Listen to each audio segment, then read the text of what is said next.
Hello, everybody. Welcome into Sports by GSMC Podcast Network. I am your host, Jeremy Lapidus. Today is Wednesday, October 16th. If you are just tuning in, today we have a big day in sports. It is Wednesday. We've just finished off a wild Tuesday. Today, our big topic is baseball. The playoffs are in full swing.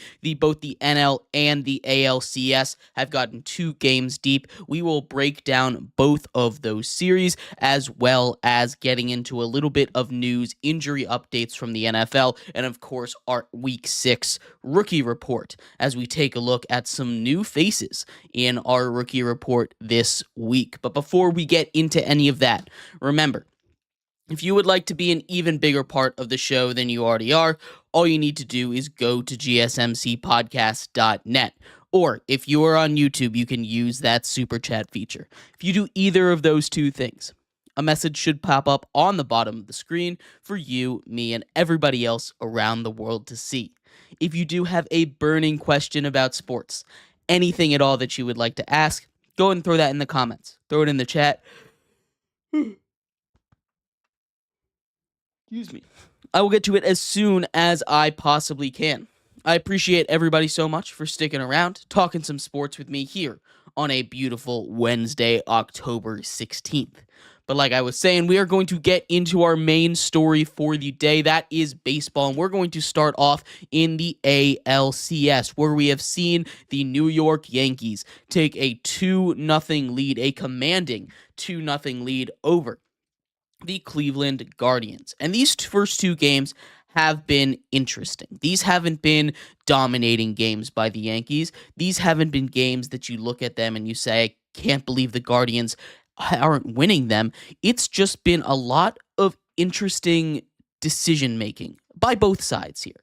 When we take a look at where both of these sides stand, Game 1 of this series, the Yankees won pretty handily. The Yankees came out there, they dominated that game. We saw huge hits from Giancarlo Stanton again. They continue to dominate, and this is the same kind of issue that we have been seeing from the Guardians all playoffs long. Is when they were struggling with the Tigers, they weren't getting their big bats going.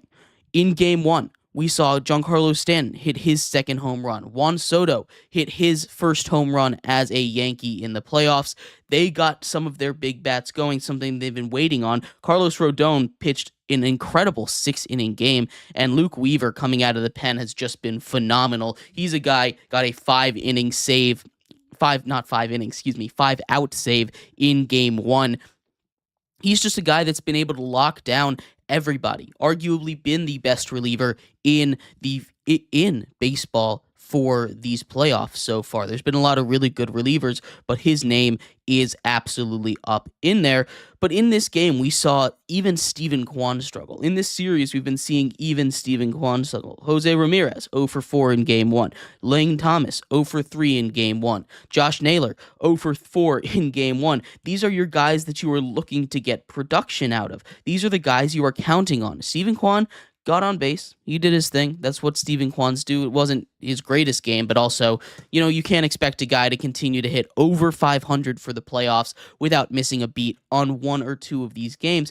But in Game 1, Cleveland just got destroyed, just got dominated. They lost that game. Their starter got pulled after less than 3 innings, and the Yankees were able to coast to a nice early lead, a nice early win. Then in Game 2, it gets interesting. In Game 2, we saw a lot of the same. The Yankees win 6-3 after winning 5-2 the game before. We saw Clay Holmes get the win. This was much more of a back and forth game. The Yankees jumped out to an early lead, and this was just an interesting one, right? You got some production from your big bats. Steven Kwan, once again, gets a hit. That's what you expect out of a guy like Steven Kwan. Jose Ramirez hits a big home run. It was in the 9th inning, cut the lead to 3, but still a big home run. Maybe that translates to momentum for Game 3 as the series heads back to Cleveland. Lane Thomas also gets a hit in this game, and like we were saying, Josh Naylor gets 2. In theory, on paper, game 2 seemed like a game that the Yankees should have lost, especially with the kind of crazy breaks that they're getting, the kind of crazy breaks that the Yankees were getting in game 2. One of the oddest decisions that I have ever seen in a baseball game got made in game 2 last night as the Yankees had their big bats. We've talked on and on and on previewing these series, talking about, hey, Juan Soto, Aaron Judge. Juan Soto is up, runners on second and third, and they choose to put him on base, load the bases for Aaron Judge. Now, in these playoffs, prior to game 2, Aaron Judge had not looked like himself. His average was down in the 100s, low 200s, and he hadn't really been able to put much pop in the bat. It worked. They walked the bases for the presumed AL MVP, and it worked. But that is a shocking decision. I know it's not an easy decision of whether or not to pitch to Juan Soto in a crucial situation, but it's not just them. He might not have gotten back in that at bat, but we got to see the first homer of these playoffs from Aaron Judge. When he hits home runs, they tend to come in bunches. He gets cold for a little bit, and then he gets hot. It took him 17 at-bats, but he finally deposited one in the seats. That was huge for the Yankees, and if he gets going, the way that their bullpen is pitching, the way that some of their starters are going, the way that they're able to compete with teams like the Guardians, I don't know if the Guardians even put up a fight, to be completely honest with you. Now, the series is heading back to Cleveland now, and there are some keys to this. Obviously, for the Guardians, they just need to get more production out of their bats. Jose Ramirez hits a home run. Maybe that will get him going. He's been hitting down in the low 200s for the playoffs. It's not something they in the low 200s, high 100s in these playoffs. It's not something that they can rely on. They need him to step up. Steven Kwan continues to do his thing, but Garrett Cole, even in this game for the Yankees, the Yankees just need to keep playing this brand of baseball, right? They just need to keep winning games. I don't know how they won this game, to be completely honest with you. I think they should have lost this game. There were plenty of mistakes made by the Yankees that generally the Guardians would be able to clean up, to play clean baseball. But they had two brutal errors in this game that led to Yankees runs. Of the 6 earned runs, only 4 of them were earned. This game has a much different kind of feeling if those 2 unearned runs don't end up scoring. This game has a much different kind of vibe if those 2 unearned runs are just cleanly played as outs, as you would expect the Guardians, who have been one of the best fielding teams in baseball all season long, to make those plays. They weren't able to make those plays, and now they're down 2-0 heading back home. They're not completely out of it yet. You're technically, in theory, supposed to lose those games on the road, but as the team that, is at the disadvantage, doesn't have that home field advantage, you want to take one. You want to take that home field advantage back. They were unable to do so, but I need to see them in Game 3 coming up tomorrow to show me something, to show me that, hey, they aren't dead. They aren't out of it. We saw them kind of get to Garrett Cole, a less than characteristic start for him. They're going to throw Matthew Boyd on the mound, who hasn't given up a run yet in the postseason. Going up against Clark Schmidt, this Yankees starting lineup and their bullpen has been elite these playoffs. They need to find a way to get a chink in the armor there. This is a must-win game for the Guardians, taking place tomorrow. I don't know if I believe in them. I think at this rate, the way that this game is going, the way that this series is heading, I think we're leading towards a sweep in the ALCS. Now, we'll break down the NLCS next, but the Yankees are just playing, I think, all around the best baseball left, right? The Dodgers and the Mets have their problems, and again, we'll talk about them, and clearly the Yankees are playing better than the Guardians through these first 2 games. It's not all fluke. Some of game 2 was a fluke, and they probably should have lost. But the way that Giancarlo Stanton is swinging the bat and the way they've been able to win these games without Aaron Judge playing, imagine if that home run really did wake him up. Imagine if that hit in the end of game 2 really did bring MVP Aaron Judge into the playoffs at the most crucial time. That is going to be deadly, and we could see the Yankees go on a roll. But we will see what happens. It has been an awesome playoff so far. I think the Yankees are just going to continue to steamroll the Guardians. I just don't think the Guardians have quite enough firepower to keep up with the New York Yankees in this series. But we're going to take a quick break here. When we come back, we turn our attention to the other New York team, the other New York series, the New York Mets. They play tonight. Game 3 in New York. One series leaves, one series enters. The Dodgers traveled to New York to take on the Mets in Game 3. We'll break down that as well as the first 2 games of a series that have been as back and forth as you possibly can be. So stick around for that. We'll be right back here on Sports by GSMC Podcast Network.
Welcome back to Sports by GSMC Podcast Network. I am your host, Jeremy Lapidus. Today is Wednesday, October 16th. If you are just tuning in, we just finished going over the ALCS, the first 2 games officially in the books. Game 3 tomorrow, we talked about as the Yankees take a 2-0 lead, winning both games at home as the series heads over to Cleveland. In this segment, we turn our attention to the other side of the baseball playoff coin, the NLCS. Also 2 games in the basket. Game 3 tonight. We get the Mets taking on the Dodgers at a tied series at 1. We'll break down that game. We'll break down the first 2 games of this series as well. But before we do that, remember, if you would like to be an even bigger part of the show than you already are, all you need to do is go to gsmcpodcast.net. Or if you are on YouTube, you can use that super chat feature. If you do either of those 2 things, a message should pop up on the bottom of the screen for you, me, and everybody else around the world to see. If you do have a burning question about sports, anything at all that you would like to ask, go ahead and throw that in the comments. Throw it in the chat. I will get to it as soon as I possibly can. I appreciate everybody so much for sticking around, talking some sports with me here on a beautiful Wednesday, October 16th. But like I was saying, we are going to finish off our baseball talk today, getting into the NLCS. Tied at 1. Heads back to New York, and these 2 games have been about as opposite as you can expect them to be. Game 1, the Dodgers continued their domination. They win 9-0, powered by a absolute gem by deadline acquiree Jack Flaherty. Jack Flaherty, of course, coming over from the Tigers, who surprisingly made the playoffs. They win 9-0. A massive, massive win for them. They extend their scoreless inning streak to 33 straight games. That was 3 straight shutouts. And then in Game 2 of this series, the Mets said, we're done. We figured you out. You pitch a bullpen game regardless of how good the bullpen has been.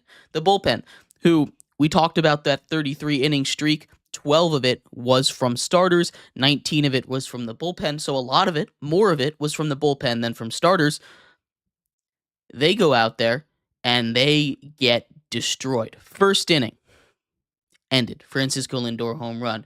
We get a grand slam on a beautiful 9-pitch at-bat from Mark Vientos, the rookie. Mark Vientos has played incredible baseball in the postseason. He's been one of the reasons why the Mets have been able to advance. He's come up clutch with lots and lots of home runs in the postseason already, and he is just a rookie. The Mets are looking to reclaim home field. They've taken the advantage away from the Dodgers, taking 1 of 2 on the road over there in LA. They win these 2 games. They are set. Game 3 is tonight, and this, I think, is the most crucial matchup. We hear the stats all the time of how important getting a lead here, 2-1, is in any series.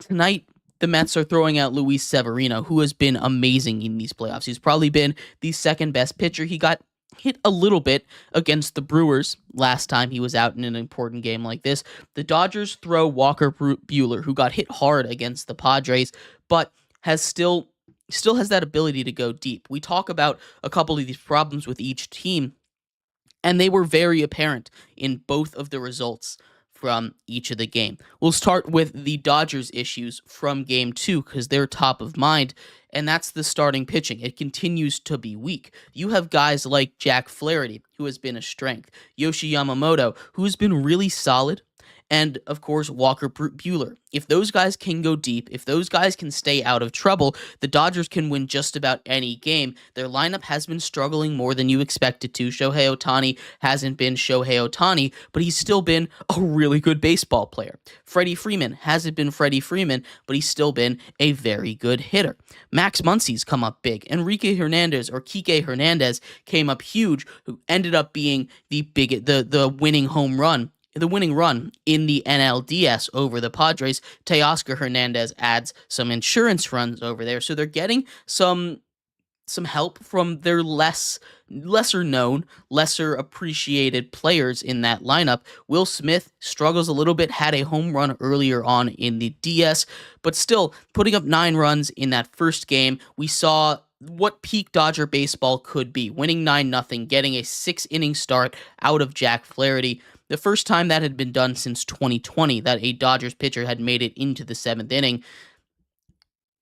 I mean, that is a really, really long time for a team that consecutively makes the playoffs every single year, always seems to have the same issues. We saw peak Dodger. We also saw where the Dodgers can go wrong. That bullpen has pitched a lot of innings, and while it is stacked top to bottom, it gets tired.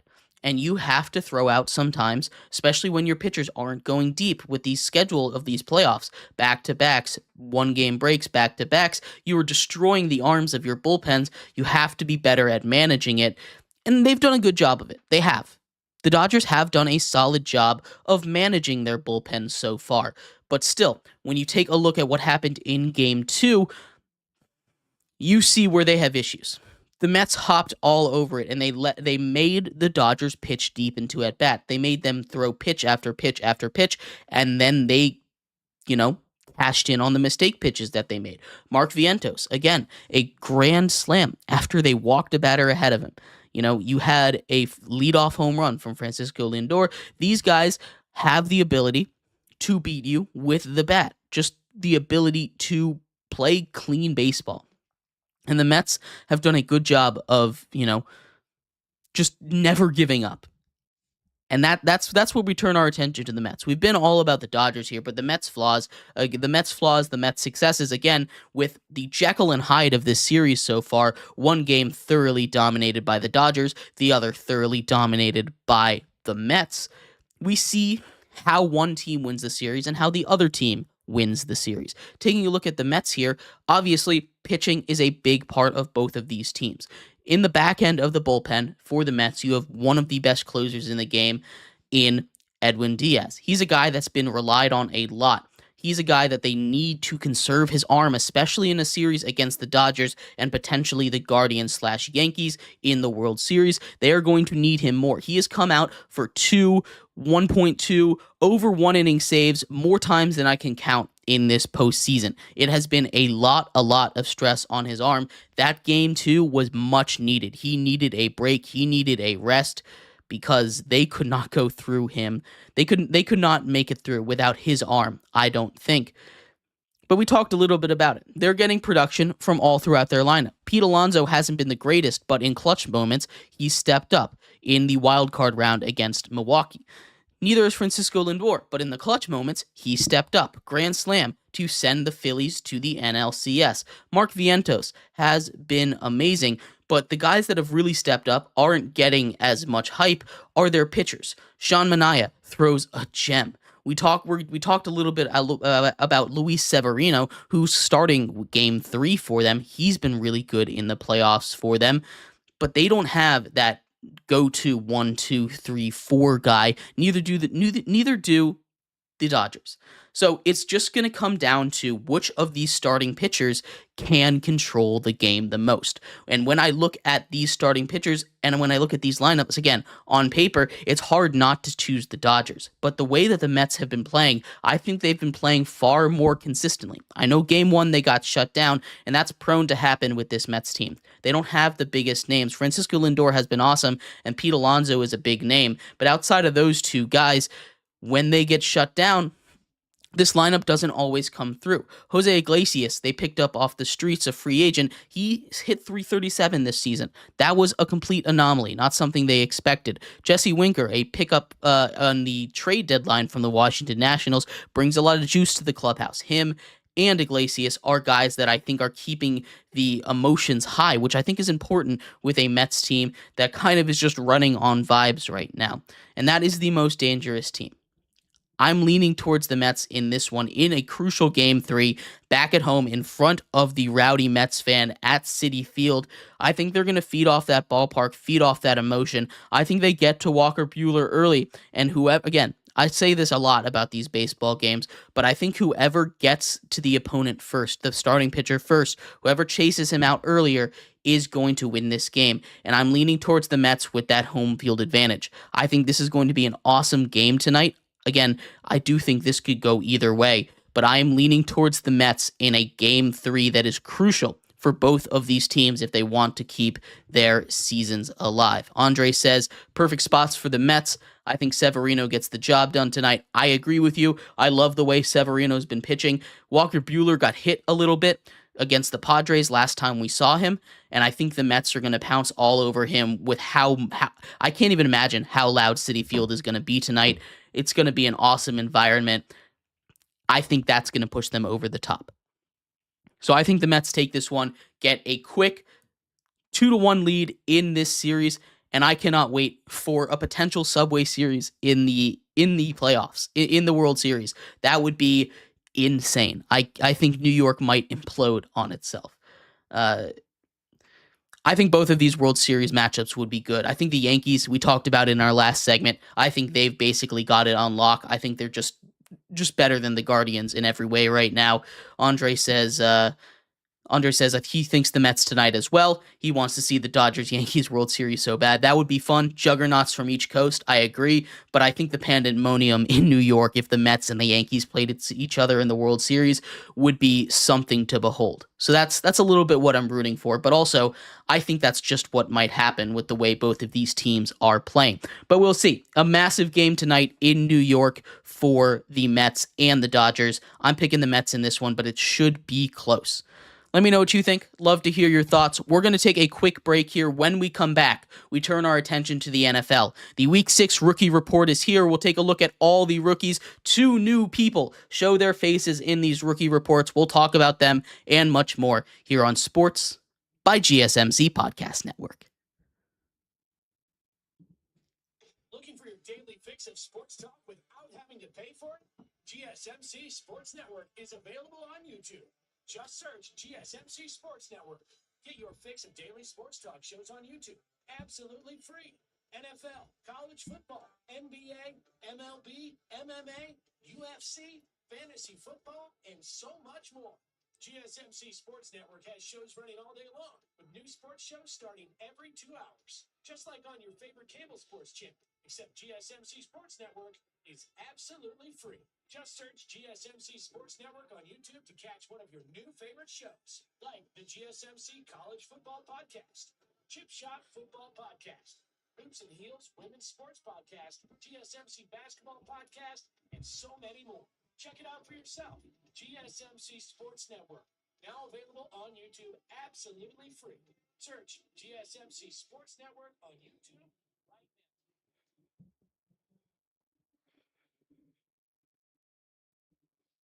Welcome back to Sports by GSMC Podcast Network. I am your host, Jeremy Lapidus. Today is Wednesday, October 16th.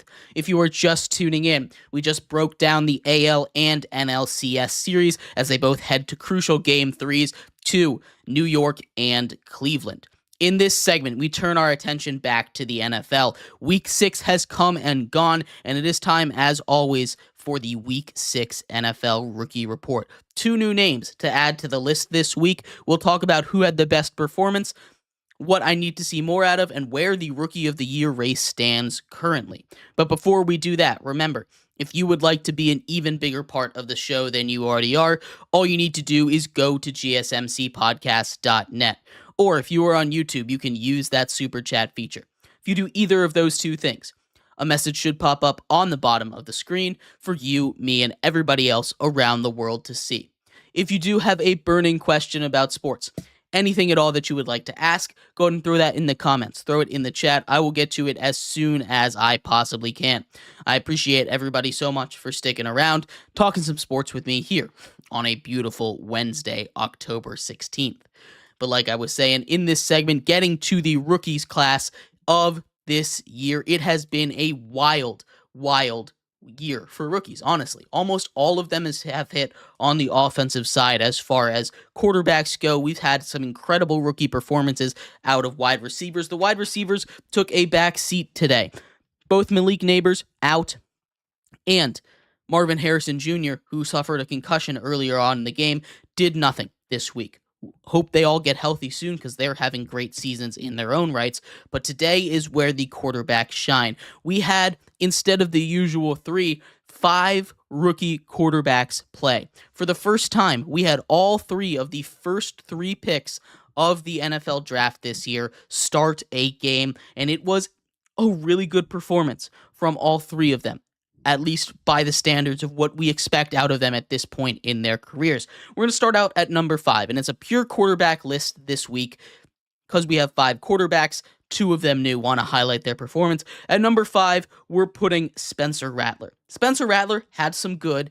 He had some bad. This game, 23 for 40, 243 yards with a touchdown and 2 interceptions, as well as 4 rushes for 27 rush yards. Spencer Rattler in a spot start filling in for Derek Carr. Probably gets one more start. He looked really good, and I think he definitely earned that spot, especially with that second quarter that he had. This wasn't a guy that I was expecting to even get the start. This was a guy that when we're looking at, where or who's going to start without Derek Carr, he wasn't even in the backup role. You have a guy in Jake Haener who showed something a little bit at the end of the Chiefs game. Not too much. Obviously, Spencer Rattler comes in, does a really solid job. He gets shorthanded. Rashid Shaheed gets hurt in the game. Chris Olave gets hurt in the game. This is a really, really injury-depleted Saints team, and the offensive line has not been playing great.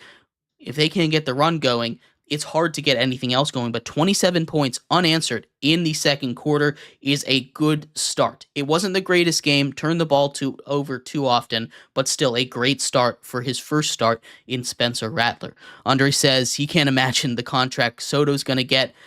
I agree. Soto's going to get over $600 million. He's going to get the second biggest contract ever.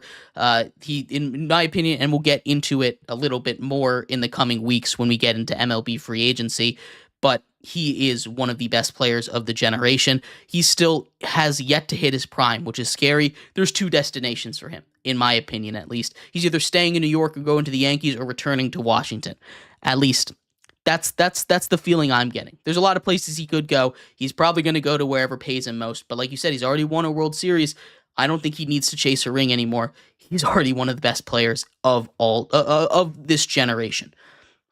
But getting back to football here, number 4 on our rookie rank, we go with Bo Nix on this one. 19 for 33, 216 yards, 2 touchdowns, 1 interception, 6 for 21 on the ground. We take a look at what the Broncos did, especially in that second half. There was a lot to like. Their first half was brutal.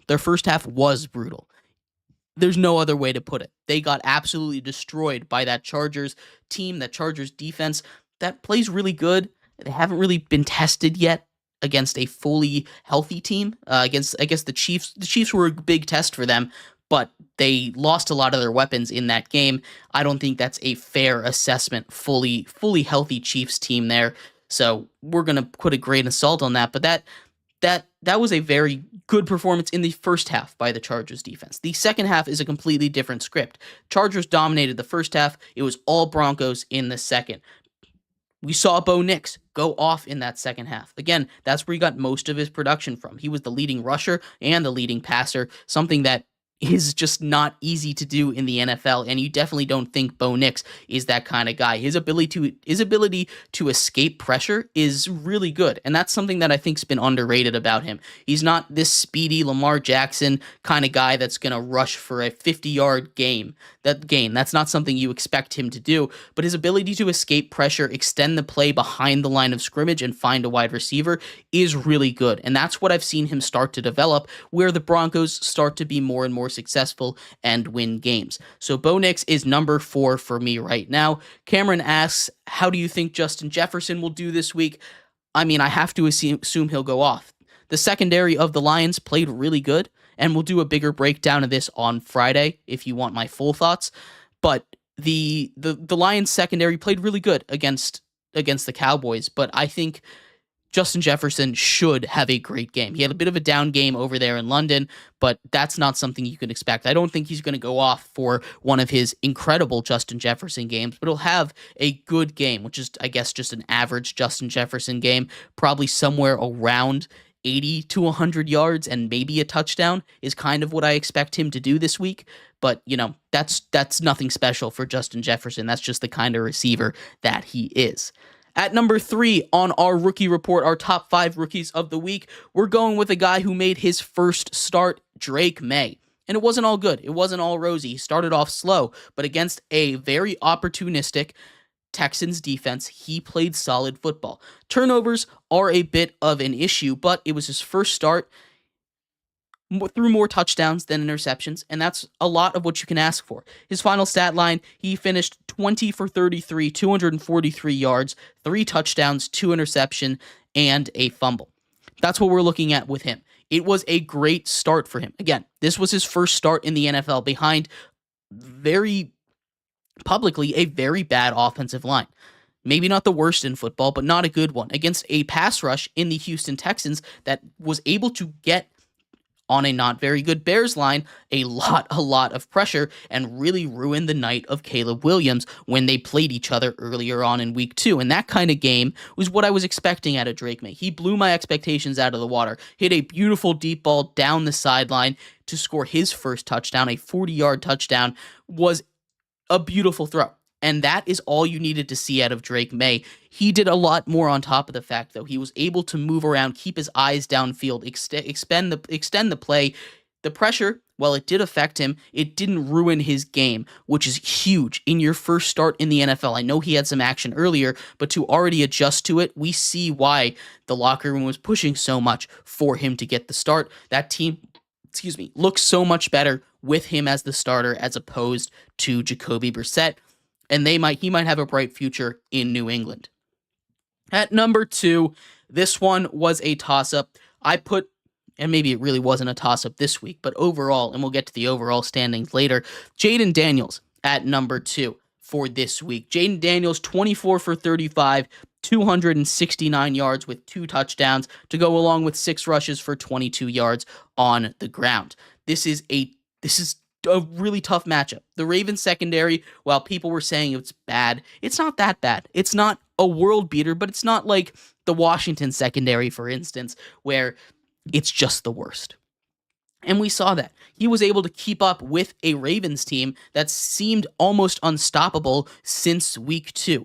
They were able to keep up with a Ravens team that, you know, against that put almost 50 points up against the Bills. They were able to keep up with a Ravens team that has had the most explosive offense in maybe the most explosive offense in the NFL with how bad that Washington defense is. I really, really was impressed by Jaden Daniels' performance. It wasn't perfect. He's taken a little bit of a step back as he started to play better defenses, which is what we expect. That Rookie of the Year race is getting closer because our number one Rookie of the Week this week is Caleb Williams. 23 for 29, 226 yards, 4 touchdowns, 1 interception, add 56 rushing yards on the ground on just 4 carries. Caleb Williams is a special talent. There's a reason he was favored at the beginning of the year. There's a reason he was touted as this can't-miss prospect. There's a reason he went number 1 overall. He is getting better and better and better every single week that we see him out there. Jaden Daniels continues to improve his football ability every single time he steps on the field. A trip across the ocean did not affect it. An injury, he was able to get Keenan Allen involved for the first time. We hadn't seen him much. We was able to keep his tight ends involved. Cole Kmet, 2 touchdowns. That was huge. He was able to extend plays again on the ground. That is such an underrated ability. He's not a rusher, and I think he gets more credit for this than Bo Nix does, but he's a guy that can extend the play. He's a guy that can go get you yards on the grounds. I've been so impressed with his improvement every single week. And until he stops improving, he's definitely catching up to Jaden Daniels as far as Rookie of the Year race. As far as it goes for now, I think Jaden Daniels still has a chokehold on that Rookie of the Year winner right now. But when we turn our attention right behind him is Caleb Williams. He's not that far off. Caleb Williams is a guy that, again, he just keeps improving, and Jaden Daniels seems to have peaked already. Now, his peak was about as elite as you possibly could get, so it's not like he can't ever get back there, but his accuracy has taken a little bit of a dip, turned the ball over a little bit more than 0 times, which is almost impossible to just not turn the ball over in the NFL.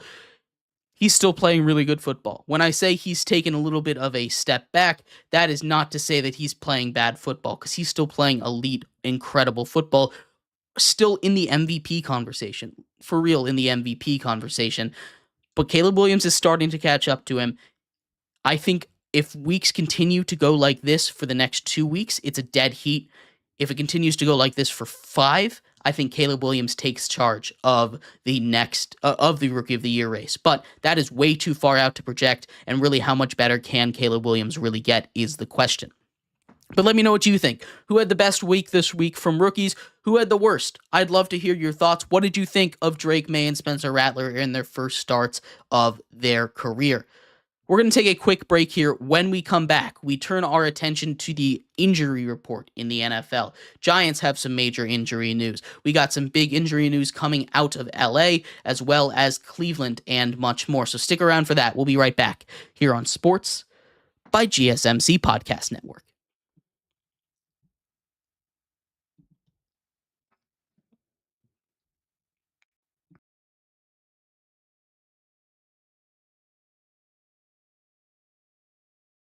On your cell phone and type in GSMC to access free content-rich podcasts on health and wellness, book reviews, sports, entertainment, relationships, social media, movies, technology, finance, and even weird news. Subscribe and download the GSMC Podcast Network's family of shows, available everywhere podcasts are found.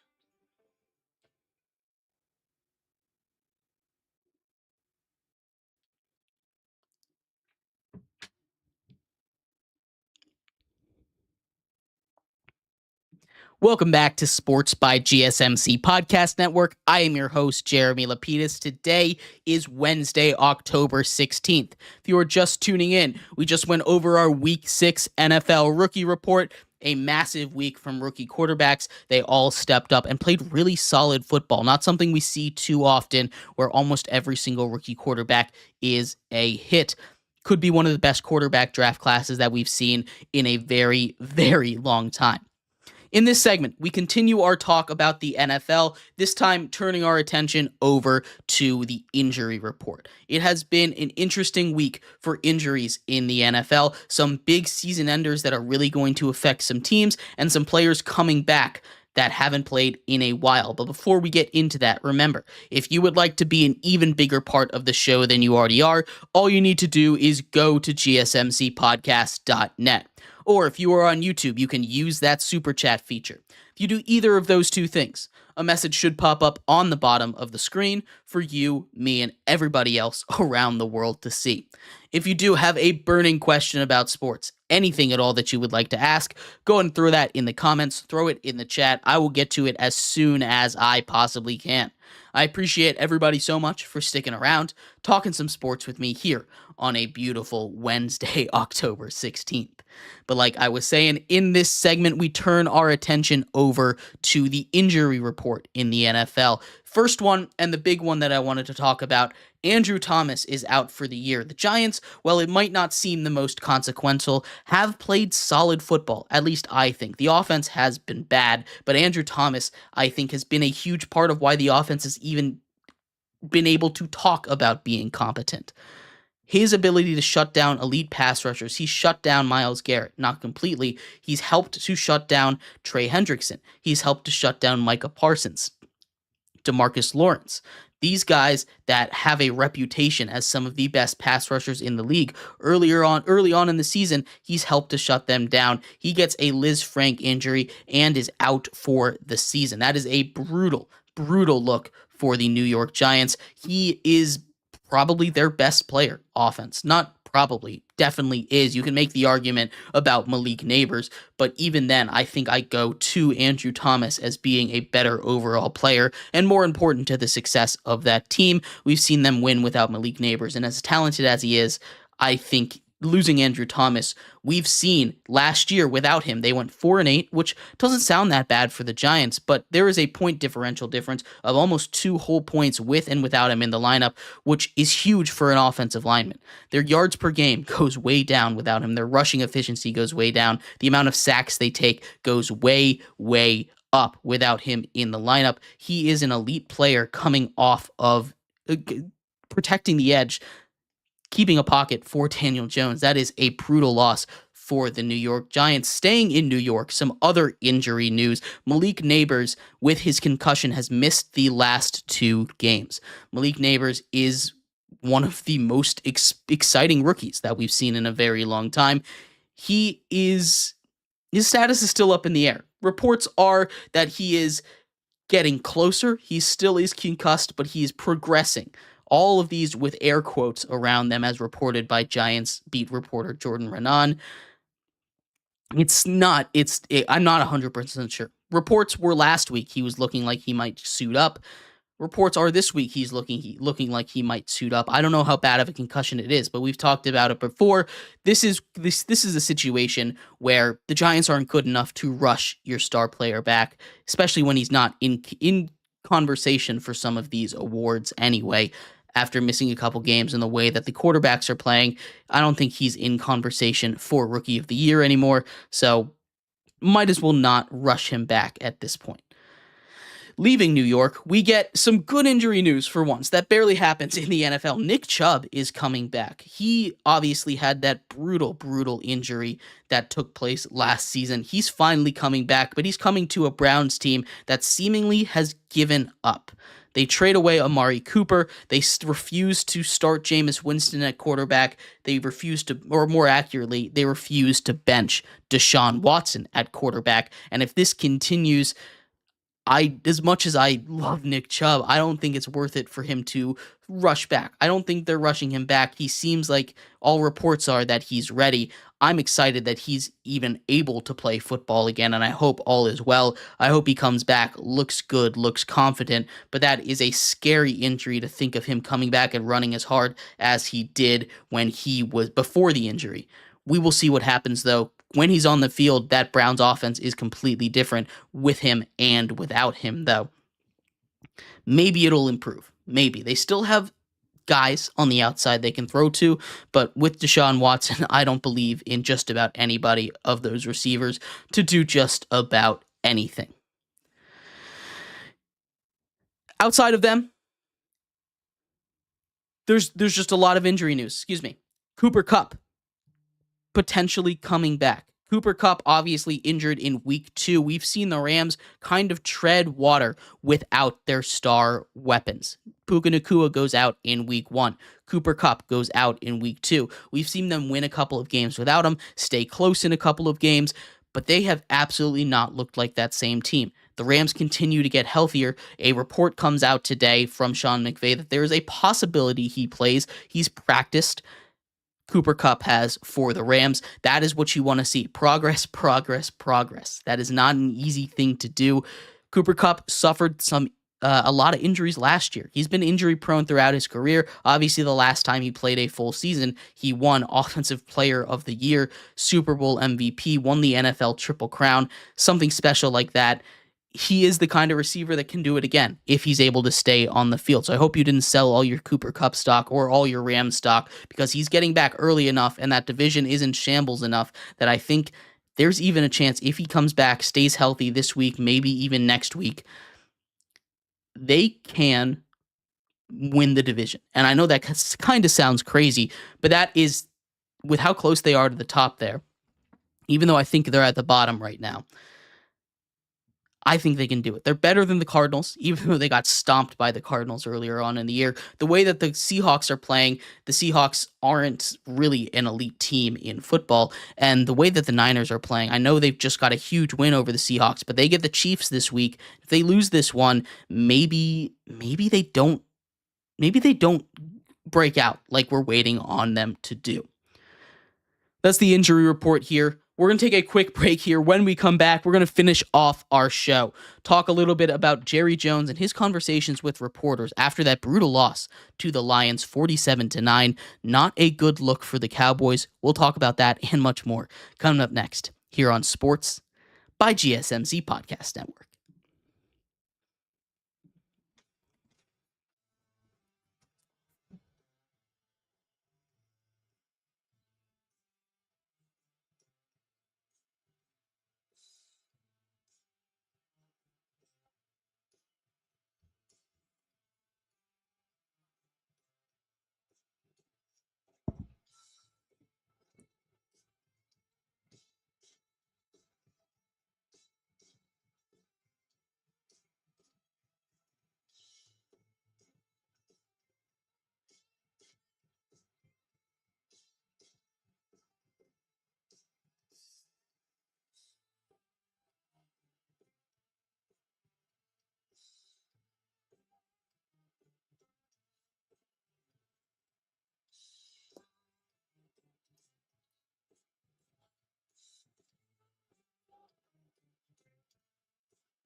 Welcome back to Sports by GSMC Podcast Network. I'm your host, Jeremy Lapidus. Today is Wednesday, October 16th. If you are just tuning in, we just did a brief turnaround the NFL as far as injury report goes as we head into week 7.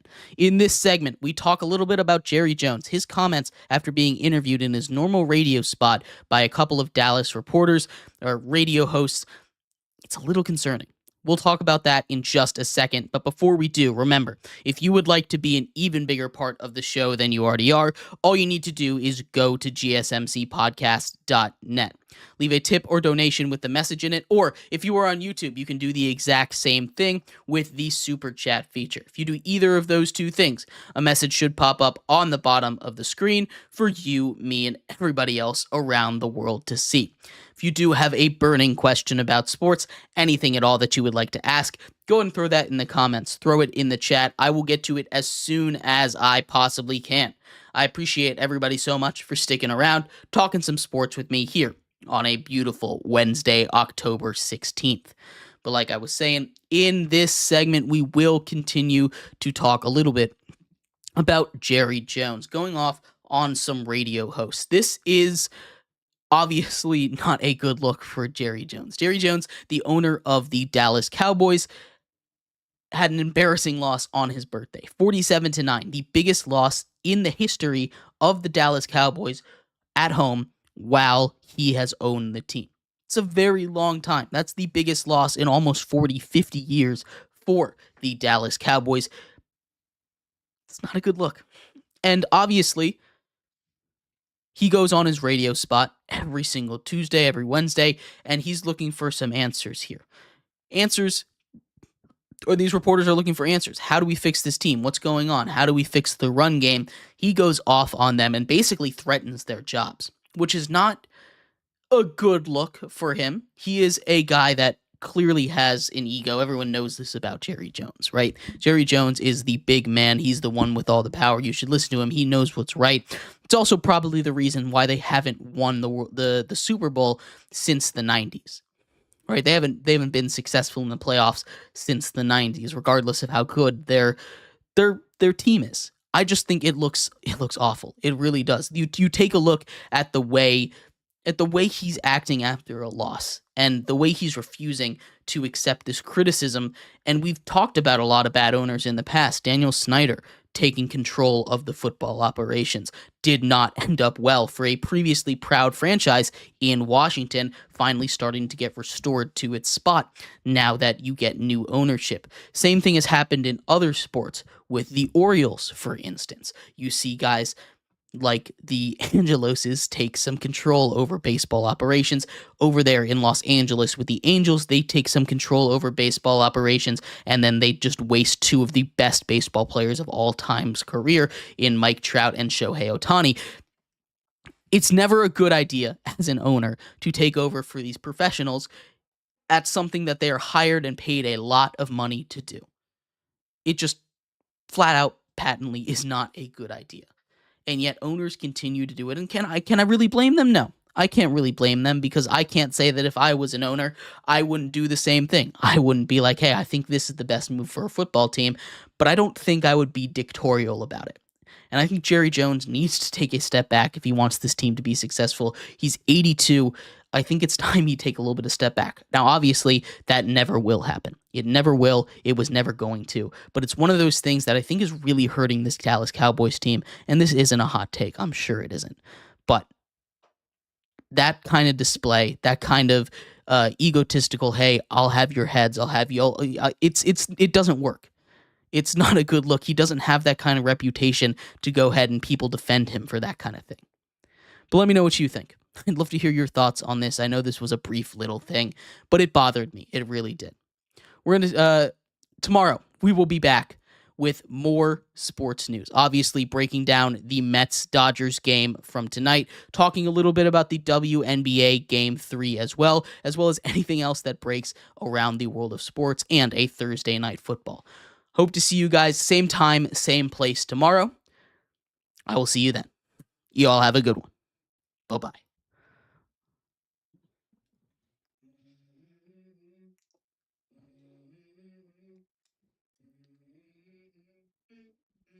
Let's go.